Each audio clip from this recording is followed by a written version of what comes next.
اور یہودی غاصب حکومتیں صلح کرنے پر اور ایگریمنٹ کرنے پر مجبور ہو گئی، دنیا ان کے منہ پر تھوک رہی ہے، تم 50,000 سے زیادہ لوگوں کو قتل کر کے۔ السلام علیکم ورحمۃ اللہ وبرکاتہ۔ امید ہے تمامی دوست خیریت سے ہوں گے۔ اللہ پاک آپ لوگوں کو سلامت رکھے۔ میرے عزیز دوستو، جیسا کہ آپ کو معلوم ہے کہ غزہ اور اسرائیل کی جنگ اب ختم ہو چکی ہے، اب رک گئی ہے۔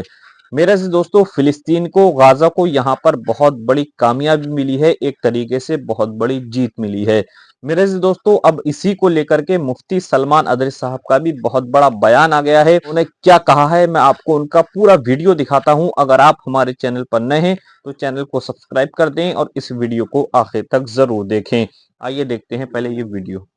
اللہ تمہاری مدد کرے تو کوئی دوسرا غالب آ ہی نہیں سکتا۔ ان ینصرکم اللہ فلا غالب لکم، تم پر کوئی غلبہ حاصل نہیں کر سکتا اگر اللہ تمہاری مدد کرے۔ وَإِن يَخْذُلْكُمْ فَمَنْ ذَا الَّذِي يَنْصُرُكُمْ مِنْ بَعْدِهِ، اور آگے اللہ فرماتا ہے، اور اگر اللہ تمہیں چھوڑ دے یا گرا دے تو کون ہے اس کے بعد جو تمہاری مدد کرے؟ کوئی ہے جو اللہ کے علاوہ تمہاری مدد کر سکتا ہے؟ جب نہیں ہے تو پھر آگے ہونا کیا چاہیے؟ وَعَلَى اللَّهِ فَلْيَتَوَكَّلِ الْمُؤْمِنُونَ، تو مومنوں کو چاہیے کہ وہ صرف اللہ پر بھروسہ کر کے رہیں۔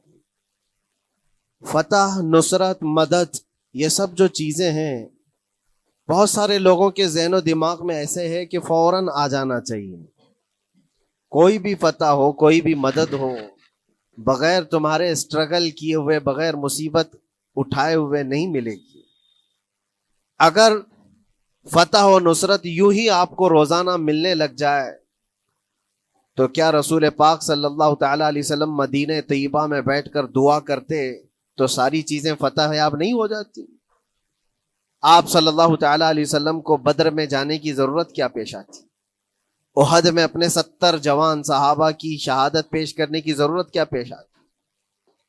اور اسی طرح سے خیبر ہو کہ حنین ہو کہ طائف ہو، کتنی جنگیں ہیں جس میں اپنی جان کی بازی لگائی صحابہ نے۔ سب سے بڑا معرکہ تو کربلا کا دیکھیں آپ، جہاں پورا کا پورا خاندان شہید ہو گیا ہے۔ تو فتح و نصرت بغیر قربانی کے اور بغیر تکلیف کے ایسی ہی آ جائے؟ آج کے زمانے میں ہم سوچ کر کے بیٹھے، ایسا نہیں ہوتا۔ اسلام زندہ ہوتا ہے ہر کربلا کے باہر، اور اللہ کی مدد آتی ہے، یہ بھی نہیں ہے کہ نہیں آئے گی۔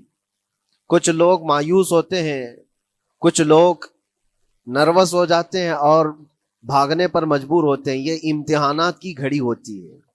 ایک حدیث پاک میں آپ کو بتاتا ہوں، اللہ کے نبی صلی اللہ تعالی علیہ وسلم ارشاد فرماتے ہیں کہ آخر زمانے میں ایک ایسی عظیم جنگ ہوگی ایمان والوں کی اور رومیوں کے درمیان۔ کفار و مشرکین ہیں اور مسلمین ہیں۔ اس کو ملحمۃ الکبریٰ کہا گیا ہے، قیامت سے قریب ہونے والی یہ سب سے بڑی جنگ ہے۔ اسی سے آپ اندازہ لگائیں، اللہ کے حبیب صلی اللہ علیہ وسلم ارشاد فرماتے ہیں کہ اس میں کفار و مشرکین 80 جھنڈوں کے نیچے آئیں گے، اور ہر جھنڈے کے نیچے 12,000 کی فوج ہوگی، جو تقریباً حساب کرنے پر 9,60,000 کی فوج بن جاتی ہے۔ اگر وہ مومنین سے مقابلہ کرنے کے لیے اتنی بڑی فوج ایک جگہ جمع ہوتی ہے تو پھر اس جنگ کا اندازہ کریں کتنی بڑی۔ اس کو الملحمۃ الکبریٰ کہا گیا ہے اس لیے کہ اس میں گوشت کے چھیتڑے اڑیں گے۔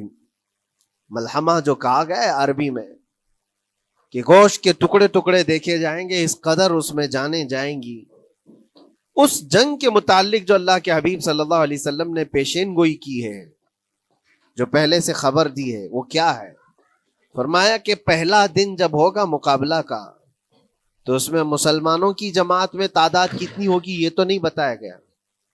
کفار و مشرکین کے تو بتا ہے کہ 80 جھنڈوں کے نیچے آئیں گے، لیکن مسلمان اور مومنین جو لڑ رہے ہیں ان کی تعداد کا کوئی علم نہیں ہے ہمیں، لیکن یہ پتا ہے کہ ان میں سے 1/3، ایک پوری جماعت کا 1/3 حصہ میدان چھوڑ کر بھاگ جائے گا۔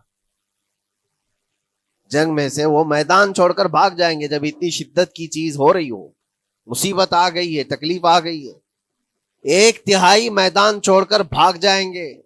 اور ان پر کیا فرمایا حضور پاک صلی اللہ علیہ وسلم فرماتے ہیں وہ دنیا کے روئے زمین کے بدترین لوگ ہوں گے، ان کی توبہ بھی قبول نہیں ہوگی، وہ سب سے بدترین لوگ ہوں گے، پیٹھ دکھا کر جو نکل چکے۔ دوسرا مرحلہ آئے گا، دوسرا پڑاؤ، یہ ایک بہت سخت سٹرگل کرنے والا میدان ہے، مصیبت اٹھا رہے ہیں، مشقت اٹھا رہے ہیں۔ دوسرا دن ایسا ہوگا کہ مومنین کی جماعت کا 1/3، 1/3 حصہ شہید ہو جائے گا، قتل ہو جائیں گے۔ سوچو یہ بہت بڑی بات ہے۔ یہ دونوں چیزوں پر میں آج آپ سے گفتگو کرنا چاہتا ہوں۔ 1/3 حصہ میدان چھوڑ کر بھاگ جا رہا ہے اور 1/3 حصہ قتل ہو گیا، شہید ہو گئے۔ بچے کتنے ہیں؟ 1/3۔ لاسٹ میں 1/3 حصہ بچا ہے، یعنی ایک میں اگر 3 پارٹ کریں تو 2 پارٹ تو ختم ہو گئے، 1 پارٹ بچا ہے۔ اور اللہ کے نبی صلی اللہ علیہ وسلم فرماتے ہیں اللہ رب العزت اس آخری 1/3 حصے کو فتح مبین عطا فرمائے گا۔ فتح تو ہے ان کی، فتح ہوگی ان کی، لیکن جو حصہ بچا ہوگا وہ اخیر کا 1/3 حصہ ہوگا۔ اب اس پر مجھے عرض یہ کرنا ہے، مومنوں کو اگر فتح دیکھنا ہے، اللہ کی نصرت اور مدد دیکھنی ہے، تو یہ 2 چیزیں تو برداشت کرنی پڑیں گی۔ کون سی؟ پہلی چیز اپنوں کا چھوڑ کر بھاگ جانا، اور دوسرا اپنوں کا اپنے سامنے مر جانا۔ یہ دونوں چیزیں ہمیں دیکھنا پڑے گا۔ بہت سارے ایسے ہوں گے جو چھوڑ کر جا چکے ہوں گے، دامن چھڑا رہے ہوں گے، بھاگ چکے ہوں گے، اور کچھ وہ ہوں گے جو لڑتے لڑتے اپنی جان دے چکے ہوں گے۔ یہ دونوں بھی بہت سخت مسئلے ہیں میرے عزیزوں، انسان کو یہ پگھلا دیتی ہیں چیزیں۔ اگر آپ کو ایسا لگے کہ میرے اپنے جاننے والے لوگوں میں سے کچھ لوگ مجھے چھوڑ کر بھاگ جا رہے ہیں، تو یہی انسان ٹوٹ جاتا ہے، اس کے دل کی کیفیت بدلنے لگ جاتی ہے، وہ پھر مایوسی کا شکار ہونے لگتا ہے۔ میری جماعت میں 100 لوگ تھے، 90 تو بھاگ رہے ہیں، 10 کیا کریں گے؟ اس کا اندر سے جو عزم تھا، حوصلہ تھا، وہ ڈاواں ڈول ہونے لگ جاتا ہے۔ اپنوں کا چھوڑنا یہ بہت بڑی آزمائش ہوتی ہے، وہ کسی بھی میدان میں آپ دیکھ لیں، کسی بھی میدان میں اپنے لوگ اگر چھوڑ دیتے ہیں تو یہ اس کے لیے آزمائش ہے بہت بڑی۔ اور دوسری آزمائش تو یہ ہے، بچے آدھے تھے، اس میں سے تو آدھے انتقال کر گئے۔ کبھی میرا عزیز دوست، کبھی میرا عزیز مشورہ دینے والا مشیر، کبھی بہت زیادہ مجھے سپورٹ کرنے والا، ایسے لوگ جب انتقال کرنے لگ جائیں تب پھر آدمی پھر ٹوٹ جاتا ہے۔ کچھ تو بھاگ گئے اور کچھ تو قتل ہو گئے، میں کیا کروں گا؟ میرے عزیزوں، جو اخیر میں بچنے والے لوگ جو ہوتے ہیں نا، وہ معمولی نہیں ہیں، وہ اللہ کی ذات پر سب سے زیادہ توکل کرنے والے لوگ ہیں۔ ان کو کوئی چیز ہٹا نہیں سکتی، اپنوں کی بے وفائی بھی ان کے قدموں میں لرزہ نہیں لاتی، اور اپنوں کا انتقال ہو جانا بھی ان کے حوصلوں کو نہیں توڑتا، تبھی جا کر کے اللہ تعالیٰ انہیں فتح مبین عطا فرماتا ہے۔ اور یہ چیز ملحمت الکبریٰ میں دیکھی جانے والی تھی، دیکھی جانے والی تھی، جو قیامت کے قریب ہونے والی جنگ ہے۔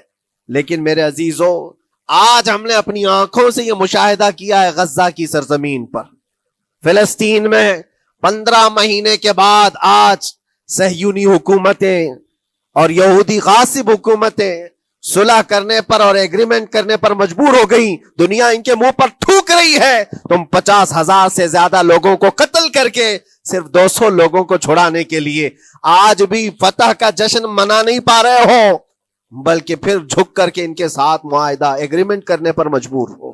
یہ فتح ان بچوں کی نہیں ہے تو اور کیا ہے، ان مظلوموں کی نہیں ہے تو اور کیا ہے، جن کے پاس کھانے کو روٹی نہیں ہے اور پہننے کو کپڑے تک نہیں رہ گئے، ان کے علاج معالجے کے لیے دوائیاں نہیں رہ گئی، لیکن عزم اور حوصلہ ایسا ہے کہ اللہ ابھی ہمارے ساتھ۔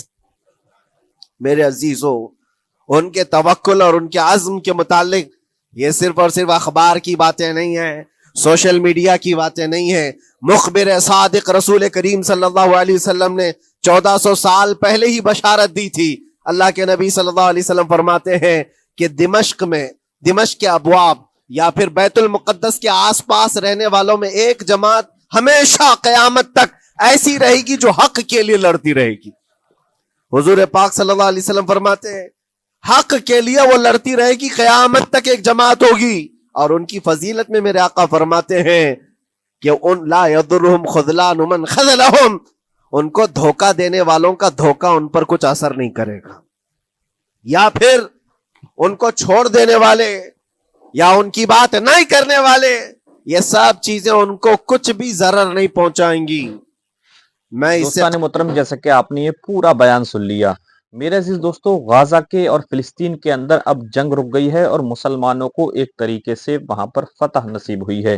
میرے عزیز دوستو، ہم دعا کرتے ہیں اللہ پاک سے، اللہ تعالیٰ تمام عالم اسلام کی حفاظت فرمائے، تمام مسلمانوں کی حفاظت فرمائے اور دشمنان اسلام کا منہ کالا عطا فرمائے۔